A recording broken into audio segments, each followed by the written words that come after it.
All right. So in the previous lesson, we talked about behavioral models and behavioral approaches to understanding personality. And one of the criticisms that we said was that it ignores both cognitive as well as macro social issues. And so we recognize that each approach to personality has its own benefits and its own weaknesses. So here we're going to look at personality through the lens of cognition, or cognition by definition means thought. Um, okay, so here's the root of cognitive psychology. It starts with actually Gestalt psychology. So, what is a Gestalt? A Gestalt is a composite, right? And Gestalt psychology had three core beliefs. The first is that we seek to make meaning of our environments. Any sensory experience we have, we coordinate those sensations and convert them into meaningful perceptions. And complex stimuli cannot be broken down into elements. Now, what's interesting is that when we think of Gestalt psychology, this was a response to sensation and perception studies that Wilhelm Wundt was doing and Titchener were doing, which basically were looking at structuralism, either building up consciousness or breaking down consciousness into its elemental parts. So Gestalt psychology said, hey, wait a minute, the whole is greater than the sum of its parts.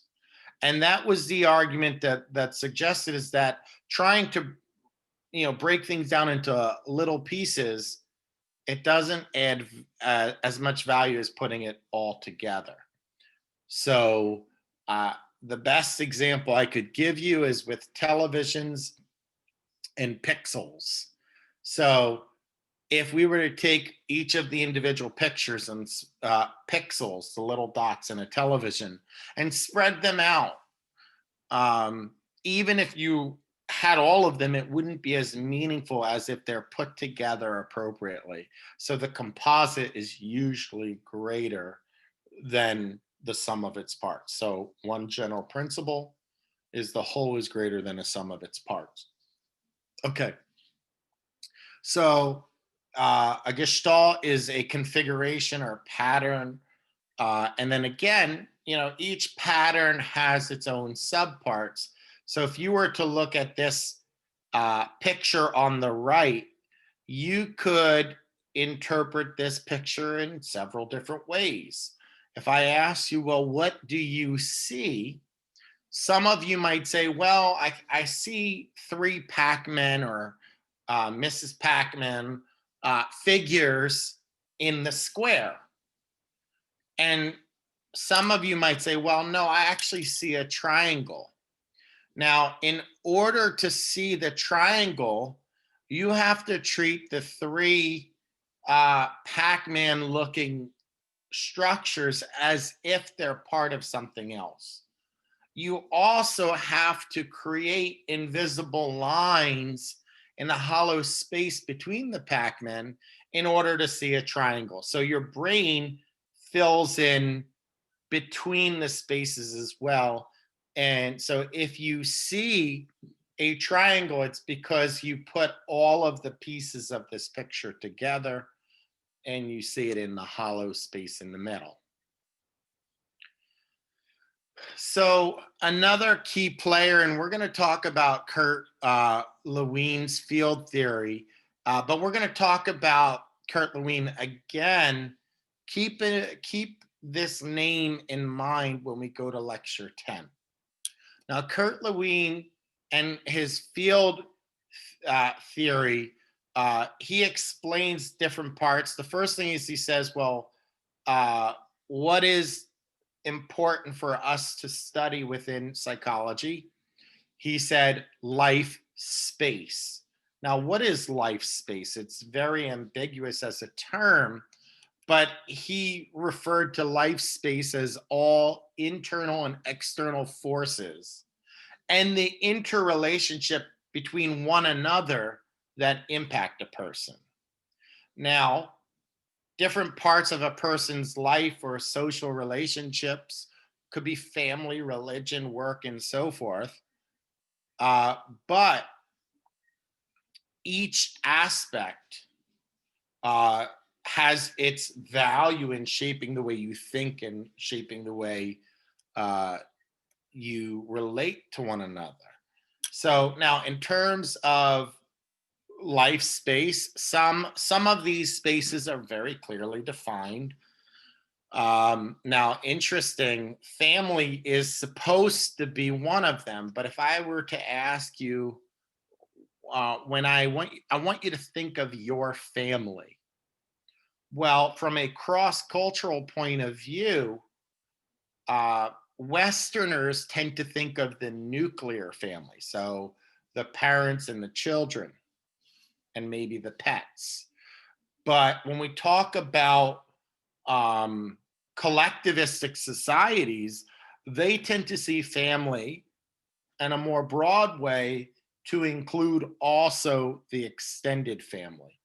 And that's just to give you an idea of definitions, but those are typically the two definitions of family. It's pretty well understood. Now, there are other aspects of your life, external forces or internal forces, that may not be as clear as that. So, trying to develop clarity around unclear life spaces is going to be important from this point of view. He also focused on uh, the present. So, there's this concept called contemporaneous causation. And he believed that our actions are caused at a given moment by all the forces that are acting at that moment. So, both internal and external forces, all the forces come together to drive an action, drive a behavior. And that's what we talk about contemporaneous causation. Now, one task that is related to this idea of cognition is what we call the rod and frame task. So this is one way to measure field independence versus field dependence. So what is the rod and frame task? So long story short, you're asking a person to match a line orientation regardless of the frame that's around it. And what this measures is field dependence versus field independence. And if you're thinking to yourself, I remember in social psychology hearing about a line matching task. Uh, yeah, this is also in the work of Solomon Asch. And Solomon Asch used line matching tasks to look at things like conformity, whereas this is looking at how you think and how it affects your personality, so field dependence. So a field independent person has the capacity to ignore the misleading cues of the context. So in this scenario, just because the frame is rotated doesn't mean you're influenced by that. So people who are field independent tend to be more analytically driven. They tend to see things from a composite or a holistic picture. And they also pay more attention to the context of what's being said, or greater sensitivity to context. Whereas field dependent people are much more influenced by irrelevant cues. So if I were to say, draw a line that is perpendicular to the ground. Well, if you were to draw a line that's perpendicular to the blue frame, then you're field dependent. And notice how the line is, even or parallel to the frame. Whereas field independent people, they draw a line perpendicular, to the actual ground, and it's no longer parallel to the frame. So the correct answer, right, would actually be the field independent one. But that doesn't mean if you're field dependent, it's a bad thing.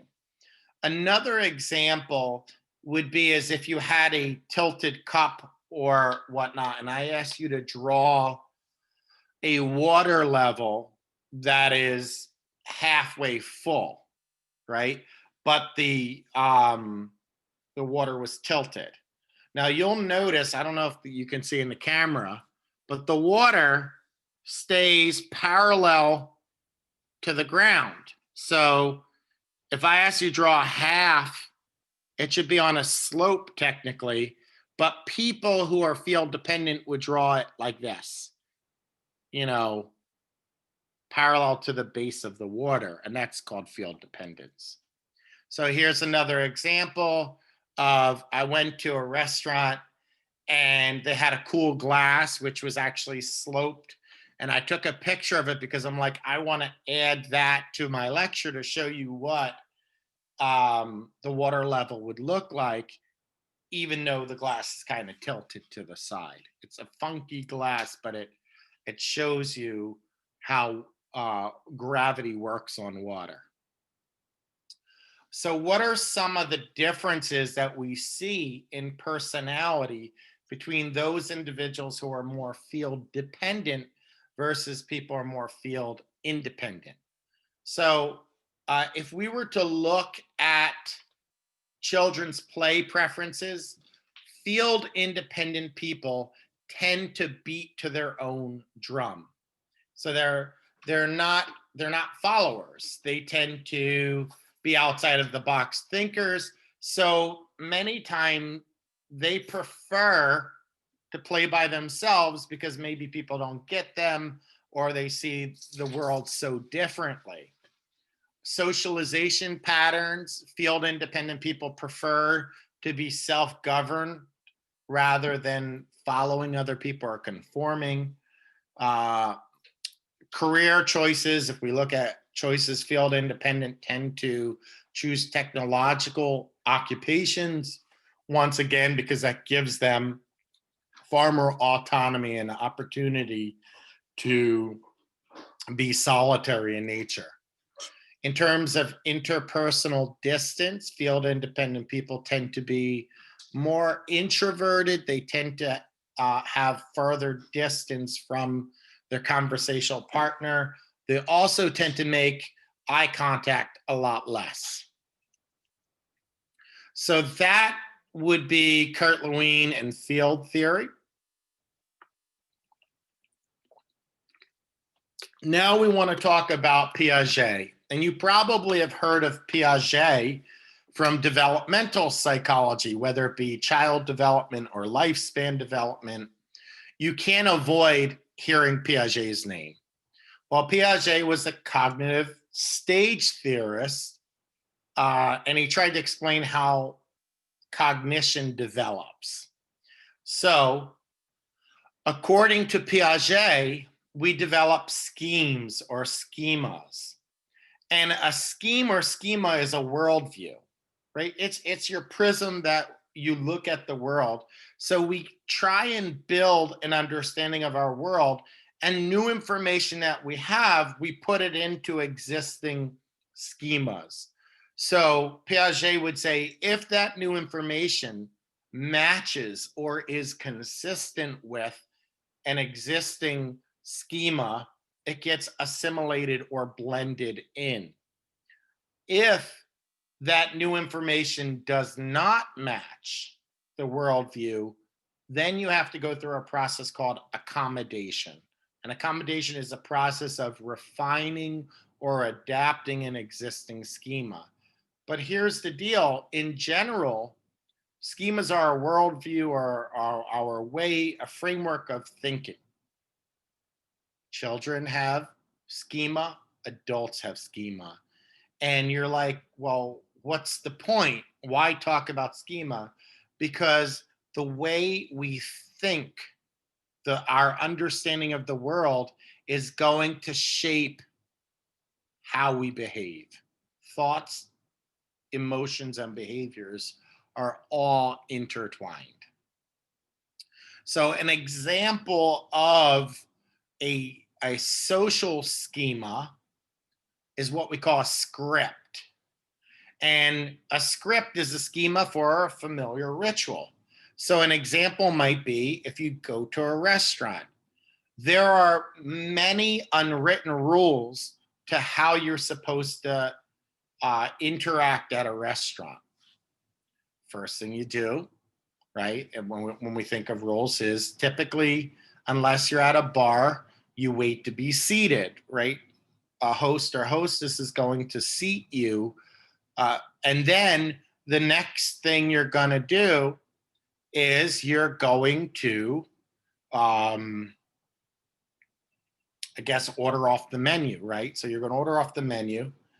And when the food comes, there are rules on how to eat, what utensils you use, depending on the food you ordered. So in the United States, if you order pizza, you might actually eat that with your hands. And I say in the United States because there are other parts of the world where it's still customary to use a knife and fork for pizza. But that's a way of doing it. Now, if you've ever been at a multi-course meal at a restaurant, you might have several forks, several knives, and several spoons, and that could be overwhelming. But there's a rule. You always use the outside utensils and work your way inward towards the plate. That's a schema. After all the food um, goes away, then usually the bill's going to come. There are rules about how to ask for the bill. There are rules about how you should tip, depending on the kind of restaurants you're at. So we take it for granted. But these unwritten rules or rituals are what we call scripts. They're social scripts. And they affect us based on these schemas. We don't have to think about it consciously because it's already been processed enough that we just go on autopilot. So that's that. In dating, there are certain social scripts or rules to dating. It's the same idea where there are rules to how to arrange a date, how to, what is acceptable on a first date, and so forth. But and that's culturally dependent, of course. But there are scripts that guide a lot of our social activities. We also, from a cognitive point of view, engage in something called categorization. We tend to put people and things into boxes. Now, it's not, categorization has its benefit. It's nice because it allows us to separate out the most important versus the most unimportant or irrelevant stimuli. And it allows us to respond fairly quickly by putting things into boxes. But there's one example of categorization that's harmful and potentially dangerous. When you engage in stereotyping, no group of people is a monolith. No group. So when you put all people into one box, you're going to discover, the more familiar you get with that group of people, the nuance and the differences. And stereotypes are exaggerations about a group, oftentimes usually harmful to the group. And I would tell you that even when it comes to seemingly positive stereotypes, it can create problems. For example, if I were going to ask you a stereotype about the Asian community, there might be a stereotype that, oh, Asians are really smart and they're good at math. So what's wrong with that? What's wrong with making a stereotype of of that nature? Well, here's the problem. This is what we call the model minority stereotype. And this stereotype is actually used to be harmful to both Asians as well as other ethnic minorities. Let me explain. If you are an Asian American and you're not good at mathematics, or you're academically struggling, there might be, because we tend to internalize stereotypes even if we don't believe them, there might be some threat to one's self-esteem because people are expecting me to behave a certain way and I'm not. So that's the intra-group problem. Intergroup problems is when we take Asians and we say, look, Asian Americans have their act together. They're really smart. They're doing really well in society. And then we take that stereotype and apply it to other ethnic minorities and say, well, if the Asians could do it, if you work hard enough, you could do it. And the problem with that is that there might be structural levels of oppression that are ignored when you do that. So stereotypes are usually negative, but I would argue even many of the positive ones have unintended consequences that are negative as well. All right. And then in terms of categorization, another example is that we engage in confirmation bias. So we tend to look for information that supports our belief and ignore information that doesn't support our belief. So far, we've talked about schemas, we've talked about Gestalt, we've talked about field dependence and field independence, we've talked about schemas. Now let's talk about attention, right? Attention is another cognitive process. So what is attention? Attention is the ability to remain focused on a task to completion or attend to the relevant factors. So there is a condition called attention deficit hyperactivity disorder where people do not have the capacity to fully attend to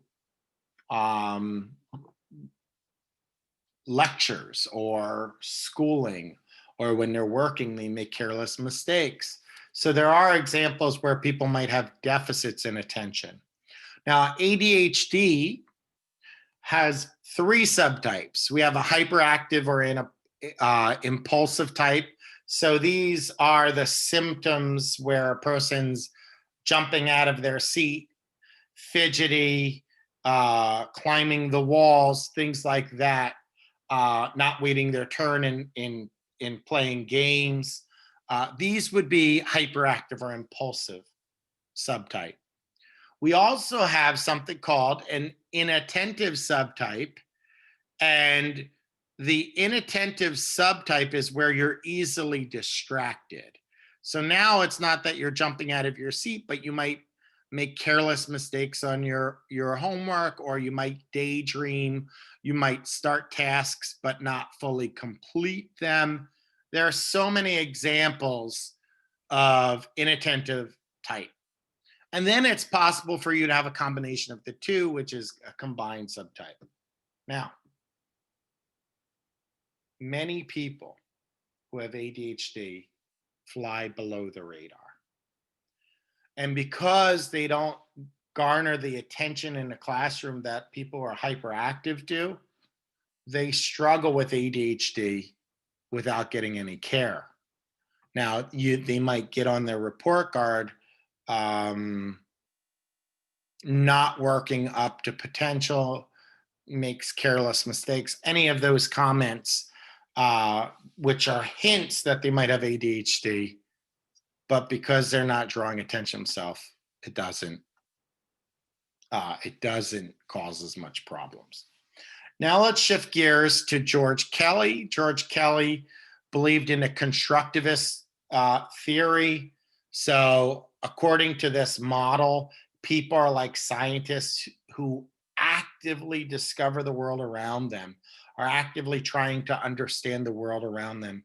So instead of learning and thinking in a passive way, the biggest point that George Kelly says is that you actively engage in your world, and your understanding of the world comes from that. So even babies are little tinkers, little scientists trying to explore the world. And the behavior we see are usually based on how we've either interpreted past events or our prediction of what's going to happen in the future. So it's interesting that each person can see the world very differently. Thus, when you understand uh, individuals, it's possible for you to have two people who see the world very differently and having their own unique view of the world or own unique personality theory, so to speak. So let's assess how you construct your world. So one thing that Kelly did was something called the role construct repertory test, or what's referred to as the rep test.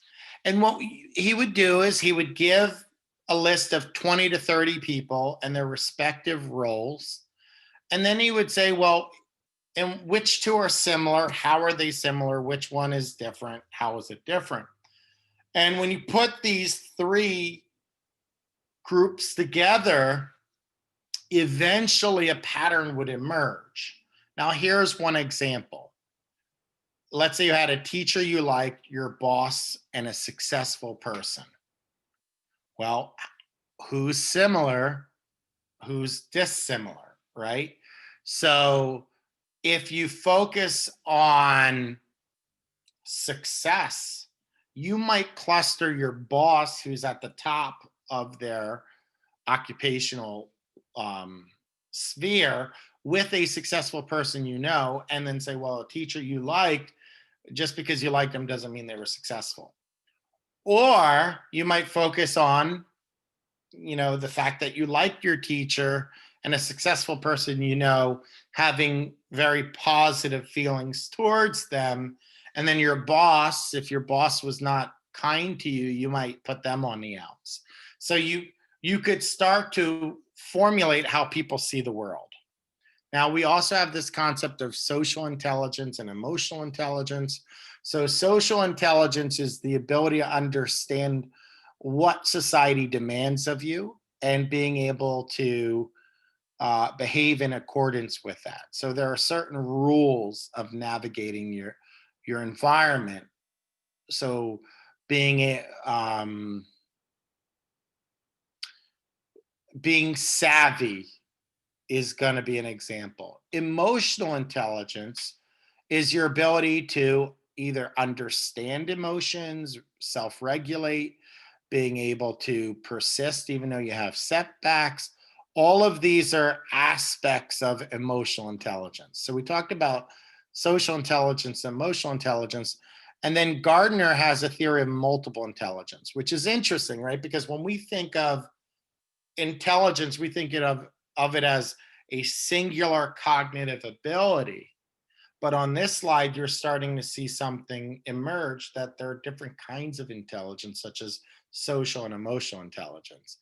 But the other thing you're seeing on this slide is that maybe we have multiple intelligence. Maybe the intelligence isn't just how well you do on an IQ test, but it could be linguistic abilities, mathematical abilities, musical abilities, spatial abilities, relating to others, knowing yourself, being able to being athletically inclined, any one of these could be an intelligence. And he believes that we all have differing levels of each of these intelligences. Another cognitive aspect that affects how we relate to people is explanatory style. So, trying to understand life events and how you characterize them is an explanatory style. So, if you have an optimistic explanatory style, you're always looking for a silver lining. You're able to see positive outcomes in negative events. Neutral events are seen as fairly positive. Now, that doesn't mean that always having an optimistic explanatory style is a good thing. There are people who are referred to as Pollyanna ish, which is overly optimistic that they're naive. But in general, people who are optimistic. They tend to deal with stress better. They tend to navigate life better. So our goal should be to be optimistic and looking for uh, silver linings, right? Actually, it's interesting. I'll read at the bottom of my signature block. I put a quote that says, "Always pray to have the eyes that see the best in people, a heart that forgives the worst, a mind that forgets the bad, and a soul that never loses faith." So that mantra is to emphasize the importance of looking for the good in humanity, looking for positivity. Whereas a pessimistic explanatory style is always looking for something negative in an event. Neutral events are typically viewed more negatively. People are more cynical, looking for the other shoe to drop. And ultimately, people have pessimistic explanatory style tend to cope with adversity much worse. Now, there is something called defensive pessimism, where a person intentionally lowers the bar for themselves, lowers the expectation of themselves so that they can surpass the expectations. So if I set the bar low, I won't disappoint myself. So that's an example of defensive pessimism. Now, when we think of learned helplessness, this comes out of the work of Martin Seligman. And Martin Seligman, you may know as the one of the leading figures in positive psychology, but his earlier work was on learned helplessness, which is if a person experiences a recurring event that they can't avoid the negative outcome, eventually they start to feel powerless, hopeless, and they start to give up. So, and even if at a later point they have the capacity to escape or avoid the problem, they still have internalized why bother? Why bother trying? And an example of learned helplessness is a case of domestic violence. And I don't know if I've said this in this class, but my training is as a licensed clinical psychologist. So I deal with people who feel helpless and hopeless all the time. But one of the scenarios is domestic violence. So if someone comes into me and they're talking about uh, intimate partner violence, someone abusing them, usually the dialogue goes like this. So tell me about the person. And then they tell me the worst of everything. Well, the person's abusing me. I feel trapped, this, that, or another. And then I ask the question, this is usually how I approach this. Well, tell me, were they always abusive? And the answer 9 out of 10 times is no, they weren't abusive. They started out very charming and then they became abusive. To which I say, well, take me through that process. Well, Um, Here's how it went down. So my partner and I were having a discussion. I defied them. They got frustrated. So they called me the B word. Okay, so they called you a B word. And what did you do? I got very angry, stormed out of the house, and said, I don't want to talk to you. That's reasonable. No one deserves to be called the B word. That's disrespectful. And then what happened? Well, the person apologized, said they didn't really mean it. They were frustrated, and they won't do it again. So I went back. Okay. And here's the deal: as soon as you go back cognitively, you're permitting that behavior. That becomes the new baseline in the perpetrator of abuse. And for you, that becomes on an unconscious level acceptable to you. Now, when a person wants to get your attention, that may no longer get your attention. So they're going to up the ante. So now you get into another argument. They start breaking things around the house. Okay. So what do? You leave, you break up with the person. The person starts crying, say, I'm sorry, I'm going to get help. I didn't really mean it. So you believe them. You want to give the benefit of the doubt. You go back with them. And now you have to deal with being called names and things being broken in the house. And then that no longer catches your attention. You become desensitized to that. Now, if they want to get your attention, they might actually put their hands on you. And typically, even when they put their hands on you, that doesn't start in the most severe cases. They might push you or slap you, and that's when you really are at a critical mass. If someone ever puts their hands on you, leave and don't look back, because 9 out of 10 times a person who engages in intimate partner violence, they do not get better. But so they do the same song and dance. You give them the benefit of the doubt. Now they might punch you or they might bruise you. You break up, you come back together. Now they might cause broken bones. And by now it's a serious thing. And now you're in the therapy room and I'm trying to convince you to leave the person. But now you feel so helpless. And you say, you know what? I can't leave. I tried to leave so many times. I just don't feel like I can. Because either they've broken you down emotionally by calling you names, they've controlled you financially, or you might have kids with them. So you've created a scenario where you feel as though there's no way out. And even though there are ways out, you might discount them because you feel so overwhelmed and helpless. So that's a very practical example of learned helplessness. Now, how we work on this is a cognitive intervention, working on the thought process and understanding how modifying the thoughts could influence subsequent behavior.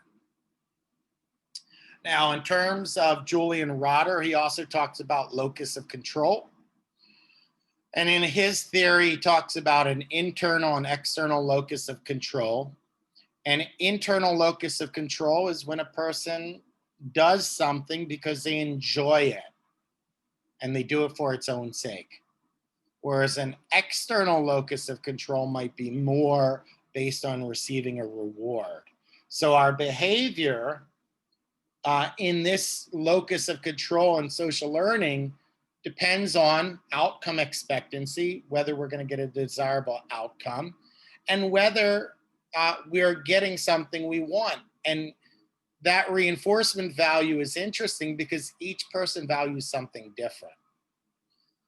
So getting stickers for a 3-year-old might be very important, but at 13, maybe that's not as important as getting money to go to the movies or something of that nature.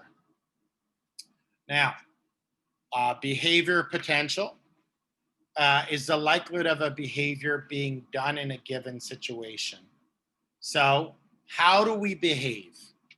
Well, in novel situation, we typically behave in very generalized expectancies, uh, very broad strokes. But the more familiar we are to a situation, the more nuanced it becomes, the more we understand the subtleties, and that truly affects our behavior in a meaningful way. Now, reinforcers, I think I talked about this in the other one. There are primary reinforcers and secondary reinforcers. Primary reinforcers satisfy a basic need. Secondary reinforcers uh, satisfy a need, but in an indirect way. So somehow they're linked to satisfying a primary need. So what are our needs? What are, according to Rotter, what are the basic needs? We have a need to achieve or recognition. We have a need for dominance, which is a need to control or be influential. We have a need for autonomy or independence to make our own decisions. We have a need for protection to feel safe and secure. We have a need for love, and we have a need for physical comfort. These are our 6 basic needs. Now, I talked to you about internal versus external locus of control. Now, our locus of control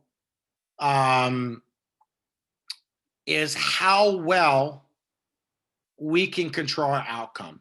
Those people who have an internal locus of control, they believe their actions matter. So let's say a person did poorly on a test.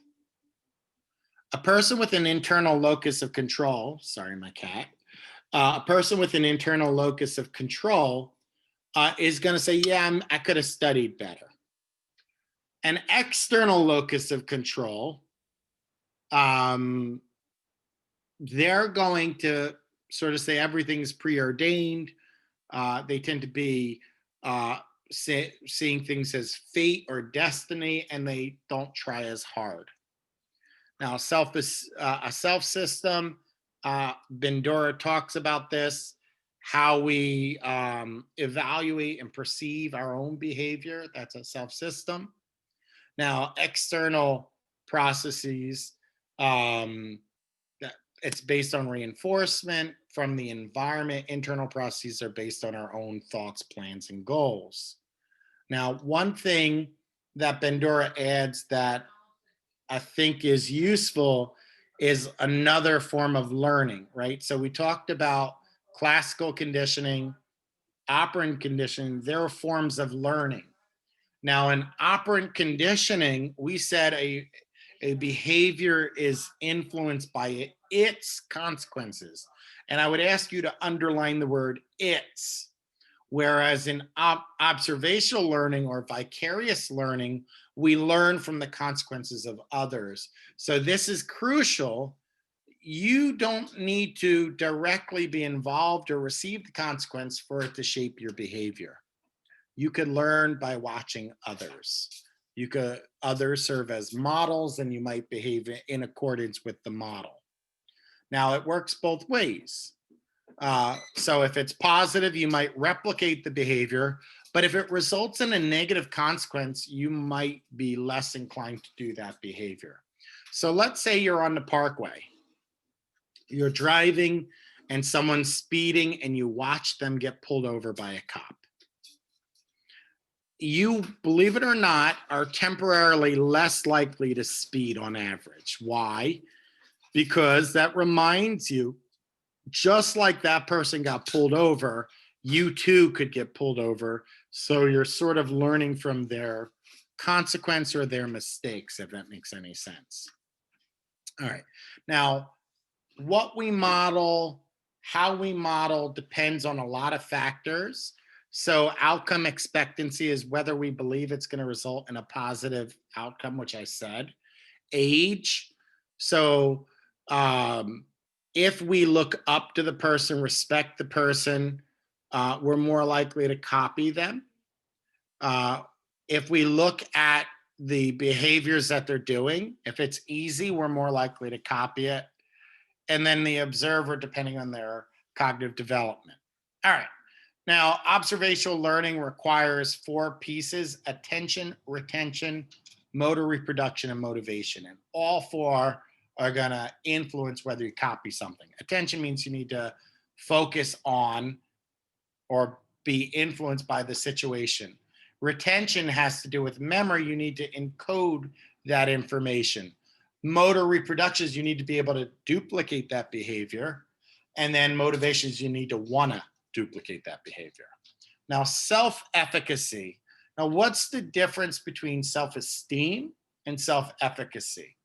Self-esteem is your broad sense of how you view yourself, whether you feel your self-worth is of value or not, but in very broad or generalized sense. Self-efficacy has to do with your relative confidence in yourself to master a task. So people who have high self-efficacy are willing to take risks and willing to learn new tasks. So self-efficacy determines a lot whether we try to act, how long we do a behavior, and if we don't succeed at first, whether we'll continue to persist. All right. Now, we talk about self-efficacy. It's based on a lot of different things, whether people persuade you, whether you've observed other people do something and get desirable outcomes, how you feel about the behavior. And as I said, self-efficacy is behavior or situation specific. So self-regulation is your ability to control your own achievements, right? So this includes self-efficacy and schemas. So self-regulation is how you set goals for yourself, how you evaluate your success, and how you reward yourself. And here's just a model of the self system. Now, so we talked about cognition and we talked about schema from Piaget, and we talked about Bandura and so forth. But another way to think about humans, you might use an information processing model, which views humans very similar to computers, right? So we might simulate a task in a computer and see how human-like that is. Now, one test that is used to see if artificial intelligence can truly be independent and truly simulate human personality, it's called the Turing test. Now, interesting to note, Turing was one of the British scientists who cracked the code during World War II and helped us in the war effort. But he was very involved in computers, and there's a certain threshold that computers have to get to. Now, when I wrote these slides, there were no computers that passed the Turing test. Now there are actually several that have passed the Turing test and mimic human personality. And the most popular one is IBM Watson. You probably see the commercials. Now let's pull back and say, well, what is the cognitive approach? How do cognitive scientists see human beings? Well, they see human beings as active scientists who tinker and people who engage in information processing similar to a computer. What are some advantages of this model? Well, it focuses on the human process of cognition rather than the animal model that the behaviorist focused on. They are able to capture the active nature of thought. They're able to distinguish cognitive skills that are central to making you who you are. What are some criticisms or limitations? Well, it ignores the unconscious, like the psychoanalytic theorists were pushing. It tends to oversimplify complex thought processes. It ignores the situation or the larger environment around you. Now, in terms of free will, the cognitive approach endorses free will, and it says, how does free will occur? It occurs through your thoughts. In terms of assessment, we might give you a task to measure what kind of decision you make, attribution analyses, direct observation, and whatnot. Now, in terms of therapy, because personality and therapy are intertwined, um, you want to understand how people perceive, think, and attribute information in order to change your thought process. And if you change the thought process, then you can change one's emotions and behaviors. And that is our lecture. So I'm going to stop there and upload the video.